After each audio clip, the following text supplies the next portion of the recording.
ಒಂದು ನಿಮಿಷದಲ್ಲಿ ಮರಳಿ ಮತ್ತೆ ಬಾಲ್ಯಕ್ಕೆ ಹೋಗಿ ಮತ್ತೆ ಬಂದಂತಾಯಿತು.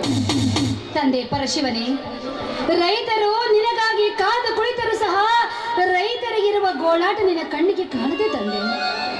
ಸಾಲ ಸೋಲ ಮಾಡಿ ಬೀಜ ಗೊಬ್ಬರವನ್ನು ತಂದು ಭೂತಾಯಿಯ ಮಡಿಲಲ್ಲಿ ಬಿತ್ತಿ 2 ತಿಂಗಳಾದರೂ ಸಹ ಬೆಳೆನೇ ಸರಿಯಾಗಿ ಬಂದಿಲ್ಲ. ಹೀಗೆ ಮಾಡಿದರೆ ನಿನ್ನ ನಂಬಿದ ರೈತರು ಬದುಕುವುದಾದರೂ ಹೇಗೆ ತಂದೆ? ಹೇಗೆ?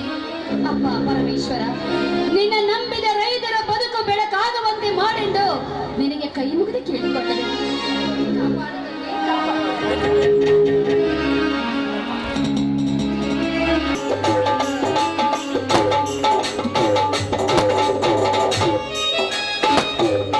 ನಿರ್ಮಲಾ, ತಂಗಿ ನಿರ್ಮಲಾ. ಅಣ್ಣ ಬಾ ಅಣ್ಣ, ಹೊಲಕ್ಕೆ ಹೋಗಿ ಈಗ ಬಂದಿನ. ಹೌದಮ್ಮ, ಹೊಲಕ್ಕೆ ಹೋಗಿ ಬಂದೆ. ಹೊಲದಲ್ಲಿ ಹೋಗಿ ಕುಳಿತು ಬತ್ತಿದ ಪೈರನ್ನು ನೋಡಿದರೆ ಈ ರೈತರ ಹೊಡಿಲಿಕ್ಕೆ ಬೆಂಕಿ ಇಟ್ಟಂತಾಗುತ್ತಿದೆ ಅಮ್ಮ, ಬೆಂಕಿ ಇಟ್ಟಂತಾಗುತ್ತಿದೆ.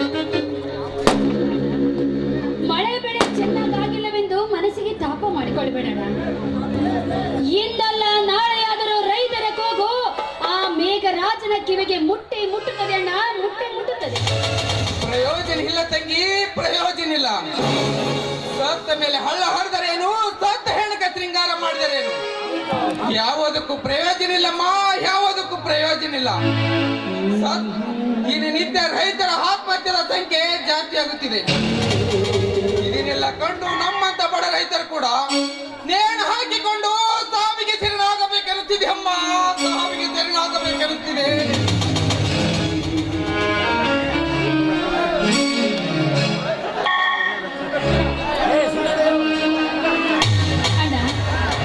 ಯಾಕಣ್ಣ, ಯಾಕೆ ಈ ರೀತಿ ಮಾತಾಡ್ತಾ ಇದೀಯಾ? ಸಮಾಧಾನ ತೆಗೆದುಕೋ.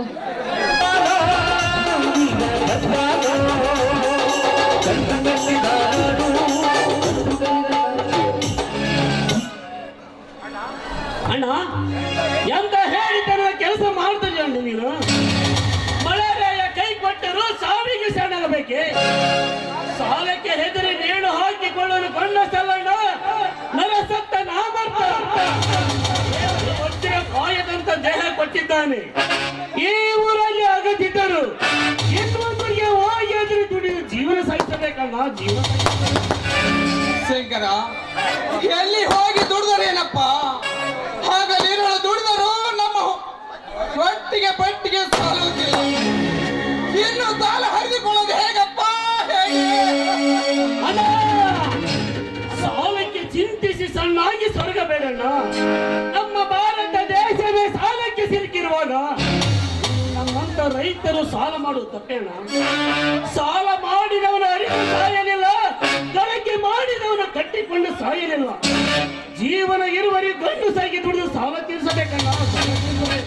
ಹೌದಣ್ಣ, ನೀನು ಹೇಳುವ ಮಾತಿನಲ್ಲೂ ಸತ್ಯವಿದೆ. ಅಂದಾಗೆ ಕೈಯಲ್ಲಿ ಏನೋ ಇಟ್ಕೊಂಡು ಬಂದಿದ್ಯಾ? ಈ ತಂಗಿಗೆ ಪ್ರೀತಿಯಿಂದ ಏನೋ ತಂದಿದ್ಯಾ ಅಲ್ವಾ ಅಣ್ಣ? ಹೌದಮ್ಮ ತಂಗಿ, ನಿನಗಾಗಿ ತಂದಿದ್ದು. ಏನ್ ತಂದಿದ್ಯಣ್ಣ? ಏನು ತಂದೆಯೇ ಶಂಕರ ತಂಗಿಗೆ? ಅಣ್ಣ, ಒಬ್ಬರೇ ಹೆಣ್ಣು ಮಗಳು ಇದ್ದರೆ ಅವಳಿಗೆ ಹೊಸ ಸೀರೆ ಬಿಡಿಸಿ ಇವಳ ಮನಸ್ಸನ್ನು ಆನಂದ ಪಡಿಸಬೇಕಂತೆ. ಅದಕ್ಕೆ ಊರಲ್ಲಿರುವ ಎಲ್ಲಾ ಹೆಣ್ಣು ಮಕ್ಕಳಿಗೂ ಸೀರೆ ಮಾಡಿದರು. ನಾವು ಕೂಡ ನಮ್ಮ ತಂಗಿಗೆ ಒಂದು ಹೊಸ ಸೀರೆ ಉಡಿಸಿ ಈ ನನ್ನ ಮಗನ ಹೆಂಡತಿಯರ ಆನಂದವಾಗಿರಬೇಕೆಂದ ಸೀರೆ ತೆಗೆದುಕೊಂಡೆ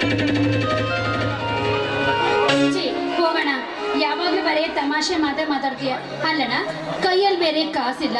ಹೋಗಿ ಹೋಗಿ ಇಂಥ ಕಿಮ್ಮತ್ತಿನ ಸೀರೆ ತಂದಿದೀಯಲ್ಲಣ್ಣ. ಅಲ್ಲ, ಅದೇ ದುಡ್ಡು ಇದ್ದಿದ್ರೆ ನಾವು ಒಂದು ವಾರ ಆದ್ರೂ ಜೀವನ ಮಾಡ್ತಿದ್ವಲ್ಲ, ಅದು ಊಟ ಉಪಚಾರಕ್ಕಾದ್ರೂ ಆಗ್ತಿತ್ತಲ್ವಣ್ಣ? ನಿನ್ನ ಸಂತೋಷಕ್ಕಿಂತ ಹೊಟ್ಟಿಗೆ ಊಟ ಹಾಕೋದು ಹೆಚ್ಚಿಂದೆ ನೋಡಮ್ಮ. ಒಟ್ಟಿಗೆ ಇರದಿದ್ದರೂ ಈ ಸಮಾಜಕ್ಕೆ ಗೊತ್ತಾಗೋದಿಲ್ಲ. ಅದೇ ಒಂದು ಹೆಣ್ಣಿಗೆ ಮಾಡುವ ಸಂಪ್ರದಾಯ ಮಾಡದಿದ್ದರೆ ಈ ಸಮಾಜ ಏನನ್ನತೆ ಗೊತ್ತೇನಮ್ಮ? ಇಬ್ಬರು ಅಣ್ಣಂದಿರು ಇದ್ದ ಕೂಡ ತಂಗಿಗೆ ಒಂದು ಹೊಸ ಸೀರೆ ತಂದು ಉಡಿಸುವ ಕಿಮ್ಮತ್ತಿಲ್ಲದ ಆ ಮಕ್ಕಳ ಅಂತ ಕೇಕೆ ಹಾಕಿ ನಂತರ ಈ ಸಮಾಜ. ಏನ್ ಹೇಳ್ತಾ ಇದ್ಯಾ? ಸಮಾಜ ಸಮಾಜ ಸಮಾಜ. ಈ ಸಮಾಜದ ಜನರಿಗೆ ನಾವೇ ಕಣ್ಣ ಹೆದರ್ಬೇಕು ಅಲ್ಲಣ್ಣ? ಸಮಾಜದ ಜನಕ್ಕೆ ಎದುರು ಬದುಕಿದ್ರೆ ಇವತ್ತು ತಿನ್ನ ಕನ್ನ ಇಲ್ಲ ಅಂದ್ರೆ ಅವ್ರೇನಾದ್ರೂ ಕೊಡ್ತಾರ? ಮೂಡಕ್ ಬಟ್ಟೆ ಇಲ್ಲ ಅಂದ್ರೆ ಸಮಾಜ ಏನಾದ್ರೂ ಕೊಡುತ್ತಾ? ಚೆನ್ನಾಗಿದ್ರು ಅನ್ನುತ್ತೆ,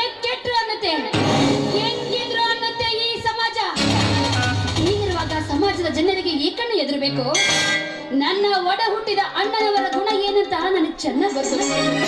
ನಾವು ಬಡತನದಲ್ಲೇ ಇದ್ರೂ ಸಹ ಇದ್ದೊಬ್ಬ ತಂಗಿ ಇದ್ದಾಳಂತ ಬಂಗಾರದಿಂದ ಜೋಪಾನ ಮಾಡ್ಕೊಂಡು ಬಂದಿದ್ದೀರಾ. ಅಣ್ಣ, ನೀವಿಬ್ರು ನನಗೆ 2 ಕಣ್ಣಿದ್ದಂತೆ ಅಣ್ಣ, 2 ಕಣ್ಣಿದ್ದಂತೆ. ತಂಗಿ, ಈ 2 ಕಣ್ಣುಗಳಿಗೆ ಯಾವುದೇ ಕಳಂಕ ಬರದಂತೆ ಕಾಯ್ದುಕೊಂಡು ಹೋಗುವುದು ಈ ನಿನ್ನ ಕರ್ತವ್ಯ. ಶ್ರೀಮಂತವರನನ್ನು ನೋಡಿ ನಿನ್ನ ಮದುವೆ ಮಾಡಿ ತುಪ್ಪತ್ತಿಗೆ ಮೇಲೆ ತೇಲಾಟುವಂತೆ ಮಾಡುವುದು ಈ ನಿಮ್ಮ ಅಣ್ಣಂದ್ರೆ ಕರ್ತವ್ಯಮ್ಮ, ಕರ್ತವ್ಯ.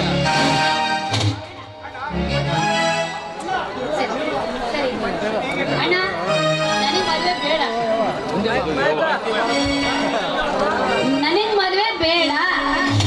ಯಾವಾಗ ನೋಡಿದ್ರು ಮದ್ವೆ ಮದ್ವೆ ಮದ್ವೆ ಅಂದ್ರೆ ನಾನು ಅಷ್ಟು ಭಾರ ಆಗ್ಬಿಟ್ಟಿದ್ದೀನಿ. ನಾನು ಏನಾದ್ರು ಕೇಳಿದೀನ ಅಣ್ಣ? ಅದು ನಿಮ್ದು ಇಷ್ಟು ದಿನ ಊಟ ಮಾಡಿ ಅಲ್ಲ ಇಷ್ಟು ದಿನ ಆದ್ರೂ ನಾನು ಏನಾದ್ರು ಕೇಳಿದೀನ? ಇಲ್ಲ. ಕೇಳಿನ? ಮತ್ ಯಾಕೆ ಮದ್ವೆ ಮಾಡಿ ನನ್ನ ಮನೆ ಬಿಟ್ಟು ಹೊರಗೆ ಕಳಿಸ್ತೀರಾ ಅಣ್ಣ? ನಾನು ಹೋಗಲ್ಲ ನಿಮ್ಮನ್ನ ಬಿಟ್ಟು.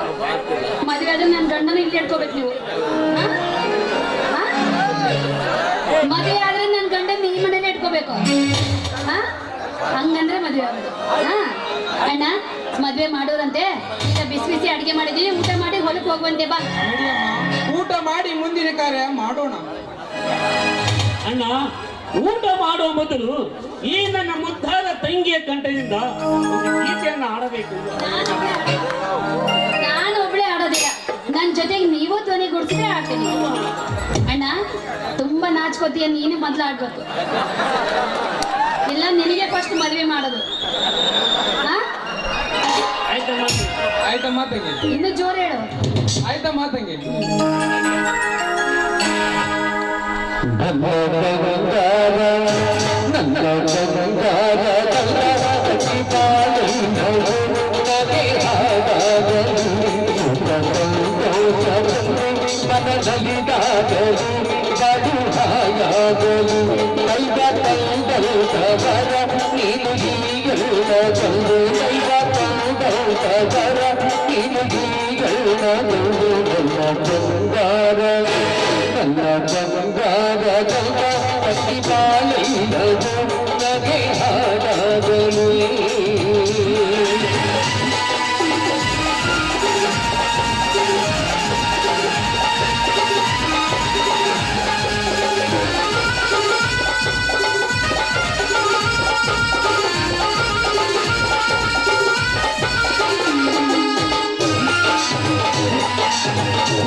ಬಂಗಾರದ ತಂಗಿ ಬಾಳಿಲ್ಲವು ನಗೆ ಹಾಡಾಗಲು ಸುಖ ಸಂತೋಷದಲ್ಲಿ ಮನದಲ್ಲಿದ್ದಾಗಲು ಅದು ಹಾಳಾಗಲು ದೈವ ತಂದೌತವರ ನೀನು ಹಿಂದುಳ ಗೌಡು ದೈವ ತಂದೌತವರ ನೀನು ಹಿಂದುಳ ಗೌಡು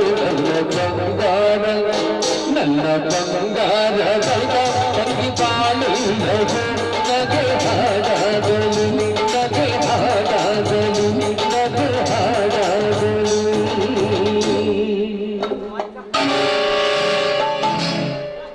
ಇದೇನಿದು ಅಣ್ಣ ಈಗಲಾದ್ರೂ ಊಟಕ್ಕೆ ಬರ್ತೀಯಾ ಏನ್ ಬೇಕಣ್ಣ ಊಟಕ್ಕೆ ಹೋಳಿಗೆ ಊಟನ ಹೋಳಿಗೆ ಊಟ ಹೋಳಿಗೆ ಊಟ ಇವತ್ತು ಊಟಕ್ಕೆ ಕರ್ಕೊಂಡು ಹೋಗಿಲ್ಲ ನನ್ನ ಆಯ್ತು ಬಾಕ ಅಕ್ಕ ಅಲ್ಲ ತಂಗಿ